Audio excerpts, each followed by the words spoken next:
Hello and welcome back to AP World History Modern. Today we're going to begin day 1 of Unit 6.2, State Expansion. And specifically, we're going to start by looking at cooperation. All right, so cooperation by the European powers. All right, so our learned objective today is compare the processes by which state powers shifted in various parts of the world from 1750 to 1900. All right, and here are our standards. All right, so we're gonna spend a decent amount of time today looking at this image, analyzing it, making some observations, that kind of stuff. So, but before we kind of get into, looking at the process by which state powers shifted, in this image, let's go ahead and go over your answers from the last video. So in the last video, we're looking at whether or not the image being portrayed here was a reason for imperialism or a justification for imperialism, and once you establish that, then break it down and give me your category of analysis and a quick explanation. Right, so support your answer. Right, so looking at this one, the easy way to say that is that this would be a reason for imperialism, and the category of analysis that this reason would fall under is resource extraction or accumulation of raw materials from the colonies. And then you can go on to explain that you're seeing an image of gold mine, right, and explain some of the details from the image. And the same one for this one as well, right? So a very similar image. You're seeing a mining operation, so once again, a reason for imperialism and resource extraction. All right, so this one, right? So if you spend some time looking at this one, when we break this thing down in class, most students will break this down as, I can see a flag. It looks like a German flag. So this is a reason for imperialism because you're seeing a display of nationalism. Right, so other kids will break this down by looking at it based on what we're seeing in the image. Maybe we're making the assertion that this is in Polynesia. Right, so once again, we're talking about resource extraction, where we're exporting things that might be grown in the tropics. So maybe spices, coconuts, that kind of stuff being extracted. So resource extraction, raw materials, right, or nationalism, either one of those as your categories of analysis, and both of those fall under what we would call a reason. All right, so this image, all right, this image here. And I think I may have suggested that you look up the word that is on there. And, if you did look up that word, then you would see that this is right, if you were to Google this name up here, you would, a quick Google search would come up with that this is a Congolese name for the high creator god. Right, so the idea of such gods spread from Central Africa into other Congo-related regions. So throughout the Congo River Basin, right, throughout the Congo River Basin region, this is the name for their high creator god or sky god. So with that in mind, right, this would then be correctly identified as a justification for imperialism, missionary activity for the conversion to Christianity. Would be how you would answer this one. All right, so this one here, reason or justification. Right, so this is after doing your homework, this should have been a pretty easy one for you. From your Strayer, right? This is a justification. The category of analysis that Strayer gives us is scientific racism. And then you could explain this, right, that this is the application of what becomes known as social Darwinism, and then explain why that is social Darwinism. Okay. All right. Once again, this is using our Strayer homework. Right. This is a justification. Right. This is a justification for imperialism. And our category of analysis would be civilizing mission. right? This is a civilizing mission, right? And I think this is probably the better image to use. And once again, this is civilizing mission. We've already looked at this one when we did white man's burden. All right, and this is one that probably comes up with the most diverse array of answers. Most students look at this, they will identify it correctly as a justification for imperialism.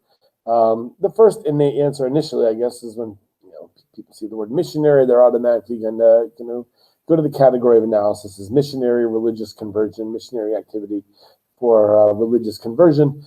But once you kind of look at this, that might not be the best response to this or the strongest answer. It's correct. It's a correct answer, but it might not be the strongest answer. Most students finally settle in on a civilizing mission because what you're seeing here is an attempt to educate, and bring modern medical knowledge, right, to what is today Myanmar, right? So historically Burma in Southeast Asia. All right, so that's that from yesterday. So hopefully you got those correct answers. I enjoyed reading them on your emails. All right. Right.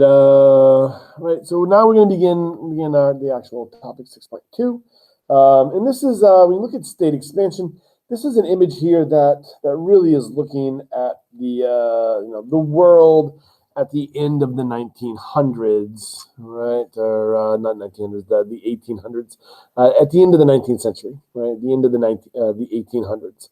Right, so we're looking specifically here at European imperial presence, right, and that means different things in different places, and we're going to differentiate that in a minute as well. All right, but I want to just stop real quick here and make sure we kind of understand what this is supposed to be implying. So we're seeing here in Latin America, first off, the Monroe Doctrine being applied. So the Monroe Doctrine is from the 1820s, really immediately after Simón Bolívar and the Latin American revolutions are done. So as soon as the Spanish are removed from Latin America or their colonial presence on the kind of Latin American continental mainland, from South America, Central America, and what is now Mexico. Once that is done, the United States had asserted themselves as this is the United States' backyard, and what the Monroe Doctrine is really a warning against European countries to stay out of the affairs of Latin America, and let the United States become the on the forefront there. And obviously not all European countries are going to obey that. France will invade Mexico in the 1860s. Giving us Cinco de Mayo. And England's obviously going to have a major role, especially once you start looking at Argentina. But the Monroe Doctrine, and then strengthened in the early 20th century by the Roosevelt Corollary. And how does this manifest itself, or what do you need to understand for this? This is, when we talk about imperialism, you could view this as a form of, a hands-off economic imperialism, like a soft economic imperialism. And this is where multinational or transnational corporations come into effect, right? So the United States, we will, if you're familiar with the whole Roosevelt Corollary, you're familiar with the old saying, speak softly but carry a big stick. So multinational corporations are going to function in these countries, but the United States, we don't really make an attempt to rule, right? We're not trying to rule over these countries. But American corporate interests, right? American transnational interests, are going to be protected by the United States. So the speak softly is the United States. If American corporate interests are being infringed upon, the United States will attempt to negotiate on behalf of American corporate interests. And if those corporate interests are, violated and negotiations fail to remedy the situation, then the big stick is the Marine Corps. So that's what you're seeing here, right? But today I want to focus in on Africa, right? But specifically, if you look at this image, what's going on at the very bottom, right? Africa between 1885 and 1914. And if you look at Africa on these maps, this is going all the way back to the 1500s, you're seeing a European colonial presence, specifically the Portuguese, going back really to the late 1400s. You're seeing a European presence that had been there, but over the course of, the better part of 400 plus years, there's been very little penetration into the interior of Africa. You have a handful of European countries that have, some hegemonic influence on the coastal regions, but that's really it. And then all of a sudden, between 1885 and really the turn of the 20th century, right, you're going to see the entire interior of Africa come under, not entire, but almost the entire, come under European control. Right. So how does that happen? How do you go from this to that? Right. In a matter of literally a couple of decades. Obviously, there has to be a spark event. Something had to have changed. Right. And if you want to kind of look at this, if instead of just looking at the map, if you want to see the actual land area data, this is a pie chart, or just kind of give you some statistics here. In 1870, 10% of Africa is under European control, 90% is under self-rule, and then that'll completely flip-flop, right, by the time we get into the 20th century, right? So how does this happen, right? What is the spark event that leads to this very dramatic, very, very dramatic transition from all these, right, indigenous populations ruling themselves, self-rule, to this, and the answer is there's a couple of different forms of imperialism that we're going to see play out here, and we'll kind of break this down. So I do like to just kind of go over this really quick, just to make sure that we understand this. The kind of types of colonies that we're talking about. So settler colonialism is one of these continuities from colonialism 1.0, from that earlier stage. So, and we are going to see a couple of examples of settler colonies in Africa, right, as well during this time period. Specifically in Algeria, right, you're going to see the French establishing a settler colony in Algeria around 1830. So that'll be one example of a settler colony. Another example would be South Africa. And of course, South Africa originally was a settler colony for the Dutch going all the way back into the 1600s. So very similar to the Puritans on the Mayflower going into what is today Massachusetts. You have Dutch Puritans establishing a colony in the mid-1600s in South Africa. So South Africa was a settler colony for the Dutch previous to the discovery of gold in South Africa, and then the British will come in and take it over. All right, so you're also going to see a couple of additional settler colonies in, for the British as well. New Zealand, Australia.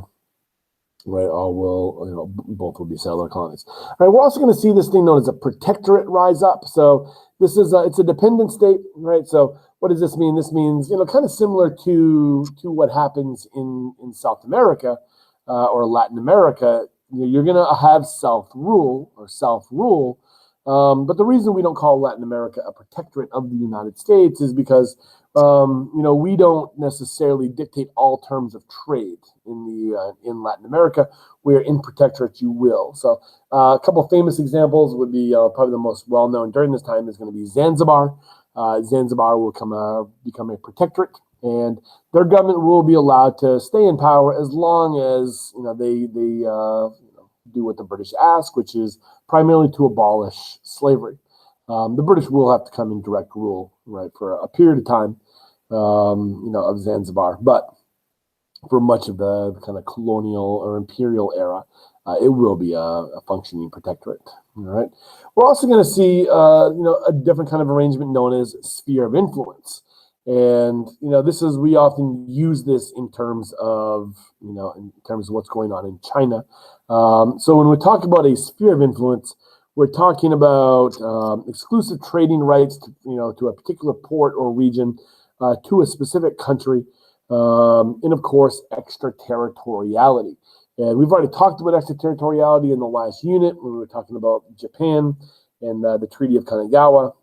So extraterritoriality, if you don't remember that, it simply means that the laws of the country that we're talking about don't apply to citizens from the country who are protected. So a British citizen who is who is in Macau does not have to live under the laws of China. The laws of England apply to them, right? So this is I often kind of use the example of diplomatic immunity because that's a concept that some people understand. Right, so extraterritoriality rights. So these are the kinds of things that we associate with spheres of influence. And in the case of China, this idea is going to start to be applied as early as 1842. Following the Opium Wars, the Treaty of Nanjing is going to give exclusive trading rights to the British and extraterritoriality to British citizens. And then those rights are then going to be expanded. Other ports to different European countries. And the last major power to gain a sphere of influence in China will be Japan in the mid-1890s as a result of the Sino-Japanese Wars. All right. So let's get into Africa real quick. And if you're looking at the different ethnic and linguistic groups of Africa, I always like to start by looking at this, and then I have another map, once you've looked at this for a minute, that overlays some of the political boundaries that will result after decolonization happens in the 1950s and 60s that were largely based on European colonial borders, right? And I'll often ask students to make some observations. So if you wanted to make some, that would be a great thing that you could email me with with your homework on on the next time it's due. All right. So once you made your observations about this, let's go ahead and start talking about this particular image. And because you may not know much about this image, I probably should kind of give you a little bit of a quick introduction to this. So I guess kind of give you a quick little contextualization to what we're seeing here in this particular image. So let me pull up my ImageMate. My OMO, and then I can project that. All right, let's turn them on right now. All right, there it is. All right, so before we kind of get into this is sometimes referred to as the Congo Conference. All right, sometimes referred to as the Congo Conference. Right, but this is technically it's the Berlin Conference, and that's 1884 through 80, it runs into 1885. And as far as why this conference is called, right, who calls it, why is it in Berlin? Remember, Berlin, right, or you should say Germany, has only been a country since 1871. Right, only been a country since 1871. So why are they having this conference? And what's the purpose of this conference? So let me kind of get into why they're having it to begin with. So let's just say you're looking at Africa itself. Right. So let's just say this is specifically looking here at the Congo River basin here. Let's just say this is the Congo. Right. The impetus for this conference happens because of what's going on in the Congo, right? So just to the south of this region for really the previous 400 years, right, Portugal had a presence here on the coast, right? And, starting in about the decade before this conference is called, you have King Leopold II, right? You have King Leopold II, and of course he is the King of Belgium, right? So you have King Leopold II.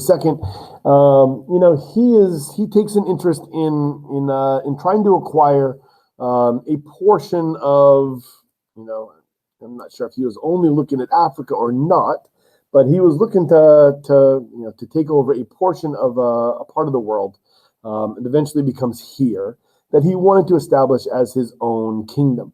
He was a constitutional monarch, and he wanted to rule as a true king over a region. So this region will be taken over, and it will be declared the Congo, Congo, the Congo Free State. Right, so it becomes known as the Congo Free State. He names himself the king of this region, and it is administered by a private corporation. Right, and as the primary focus of what's going on here is extraction of resources. Right, so what is he trying to do? Ivory is the initial thing that we're seeing coming out of this region, and as the corporation grows and begins to accumulate more land, you're starting to see a kind of increasing concern, specifically from Portugal, right? That you have this kind of corporate entity, gobbling up large tracts of land, and questions start to rise, right? Is this a legitimate thing to do? Can a company do stuff like this? What precedent are we dealing with here?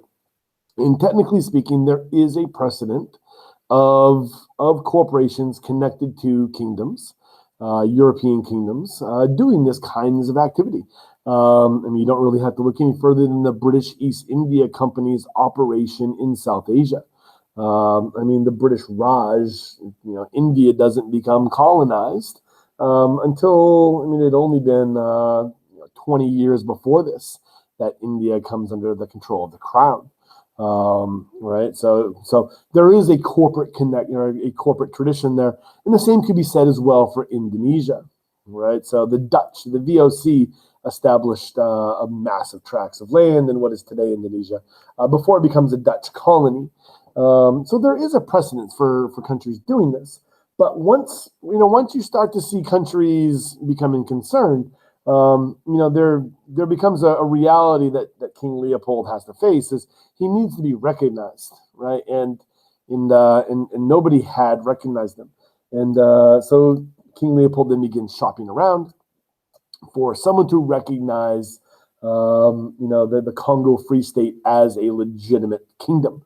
And there's a very famous meeting on the St. Johns River down in Sanford, Florida, and the United States becomes the first country to recognize the Congo Free State as a state.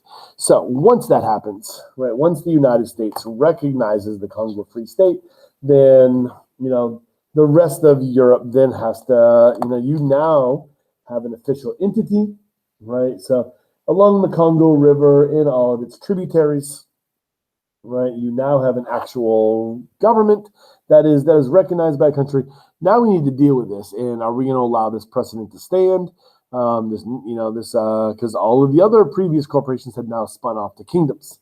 So are Europeans going to recognize this? Are they going to allow this to stand? And is this the way it's going to be in the future, where we have transnational corporations taking over large chunks? So Portugal will then petition Otto von Bismarck, who we see here, right? Otto von Bismarck is the leader of Germany. Portugal will petition him to convene a meeting in which the European powers and as well as the Ottoman Empire and the United States will then discuss and come up with a framework, right? Rules of engagement, if you will, regarding imperialism. So what I'll generally do here is we'll stop and make some observations about what you're seeing in this image. And by observations, I don't mean everyone has a beard or mustache, right? Try to identify something that's happening here and describe the so what of it, right? So when students, so feel free to pause and do this, and I'm just going to go over the answers of what I kind of typically get in class. Right, so a lot of students will quickly point out that this is an image from a German newspaper.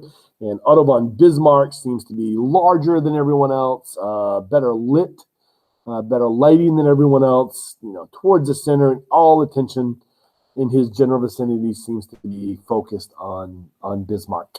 So that's usually one of the first observations that students will make. Oftentimes students will look back at this image. They will correctly identify that this is a map of Africa, and it looks like they're pointing towards maybe the Congo River, right? And because this is one of the focal points of discussion, right? Every once in a while, I'll have a student notice this fella here, right? And if they don't, then I'll point out, well, what about this guy who's wearing the fez, right? So this is the Ottoman Grand Vizier, so Said Pasha, right? So why does he look like that? Right? Why does he look like that? Kind of give you this bigger image, and and a lot of kids don't even really pick up on this, but when you look back at this kind of earlier map, right, what did the Ottomans get as far as Africa? We know that historically, the Ottomans controlled really from about Morocco all the way across North Africa. We know the Egyptian story. So what happens to the rest of the North African possessions that had been under Ottoman control? Right, so if you can see what the Ottomans are eventually going to get from this, looking at the body language of the Grand Vizier for the Ottoman Empire, you might be able to understand the body language there, and hopefully that makes sense. Okay, all right, let's take another look at a different image from around the same time. And so this is a French cartoon showing Bismarck, right? Once again at the Berlin Conference, slicing up the African cake. All right, so once again, make some observations on this. All right, and I'm going to go over the answers like what we do in class. So one of the first things I would ask is, do you think that this is portraying Bismarck and the activities of the Berlin Conference in a positive or a negative light? Right, and most students will identify this as a negative light, right? So then where's the so what? So why is this French cartoon? Why is this portraying the events of the Berlin Conference in a negative light?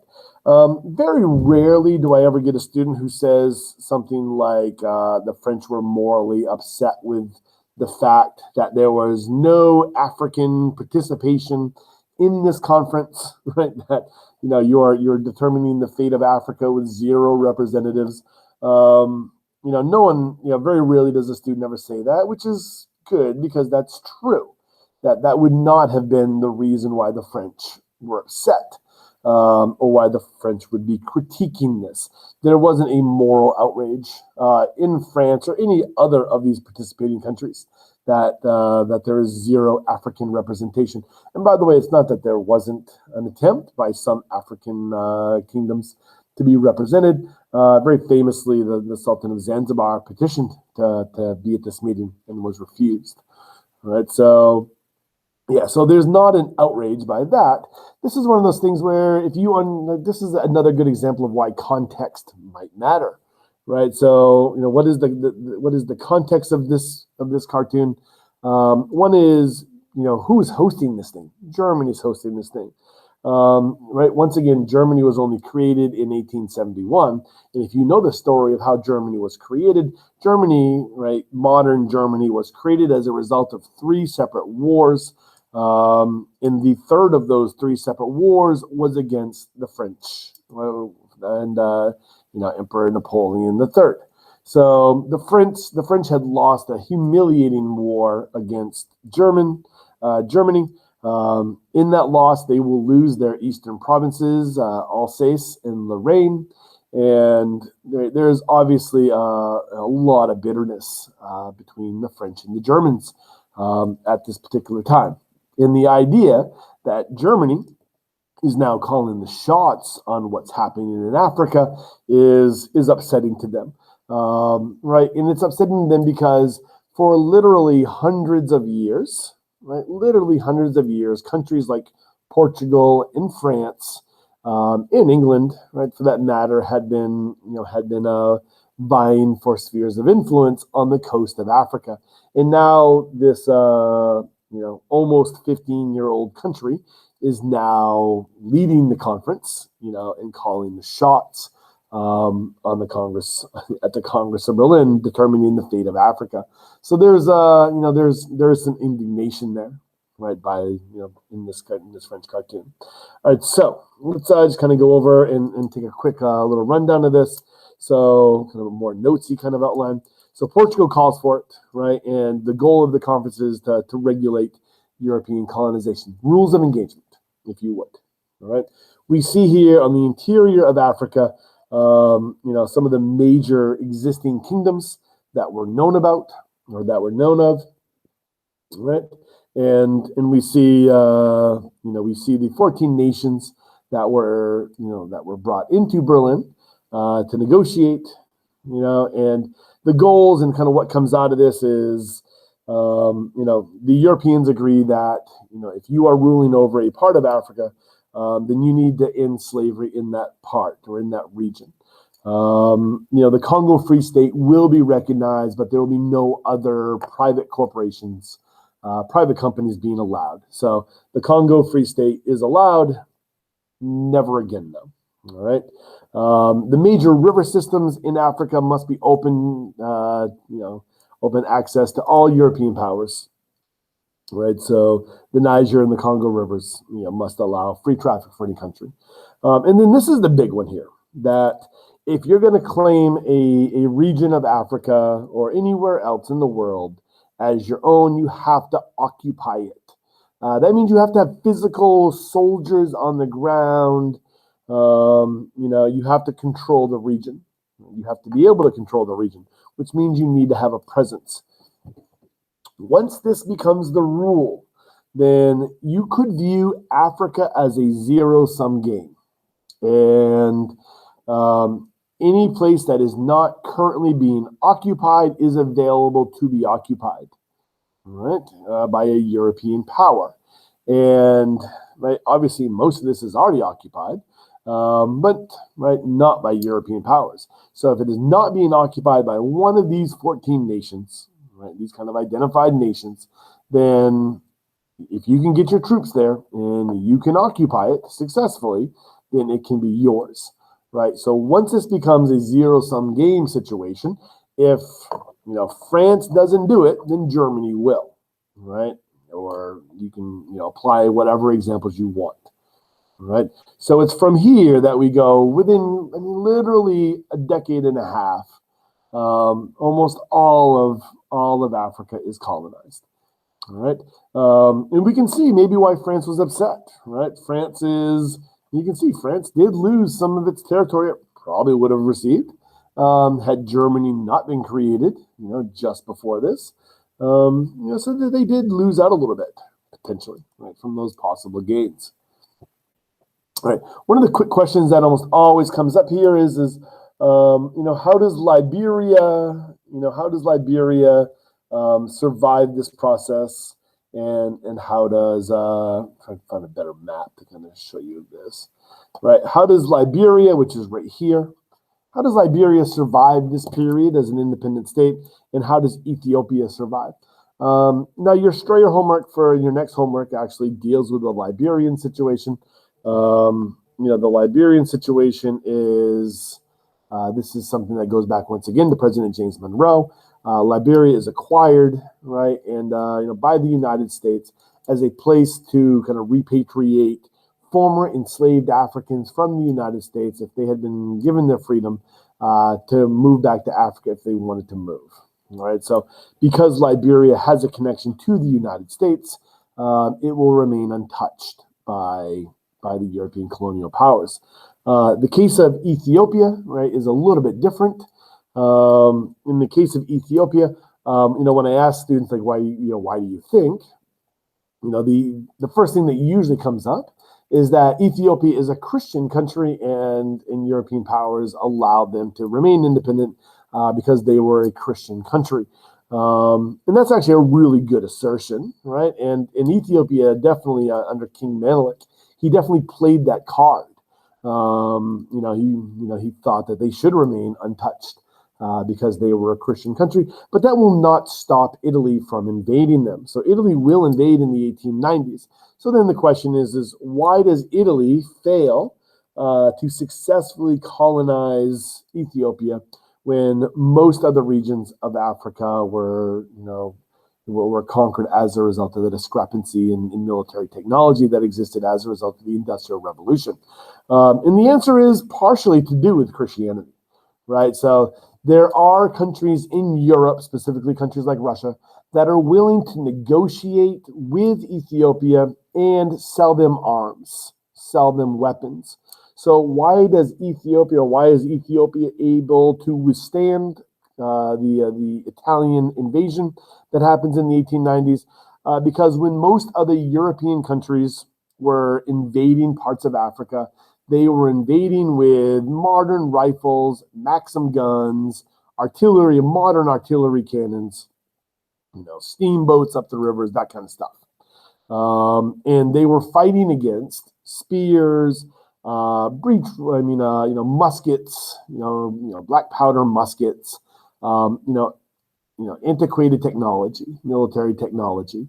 The difference with Ethiopia is when the Italians came in with their Maxim guns, they were facing an Ethiopian army with Maxim guns, right? There was military parity in Ethiopia, and that is what made them able to withstand colonization or imperialism. Okay, all right. So that's that.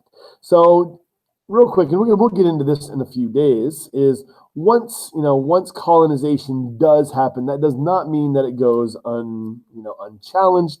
So our next kind of major topic in this course is resistance to imperialism, and as you can see here, this is a map out of an AP World textbook. I think it's a Tigner book, and this looks at some of the major rebellions that popped up as a result of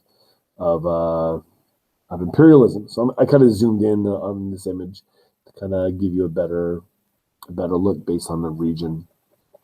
All right. The Arabi Revolt, by the way, this is why British eventually takes over Egypt. All right. All right. And your textbook starts off this unit with the Herero, right, uprising, and what Germany does with that. All right, so that is that. All right, so you can kind of see where some of the borders are, if you want to make an assertion here, right? So where the borders were least respectful of traditional ethnic and linguistic groupings, that is where you're going to see your uprisings. So is that definitely an assertion you could make there, right? So a question, sometimes we do this in class, as a little free response. What do the multiple resistance movements suggest about the ways in which Africans responded to colonization? All right. So that's about it for today. I do have this other stuff here, but I did not get that far in class, so I'm just gonna skip down over this and wrap things up. So, and of course, I'll do these takeaways over the next couple of days. So Europeans established several colonies, right? Warfare, diplomacy to expand, state strengths and control, assumed direct control over colonies where non-states existed, right? And then tomorrow we'll start looking at things like the United States. All right, so that is it for today. Hope all is well. Sapriati.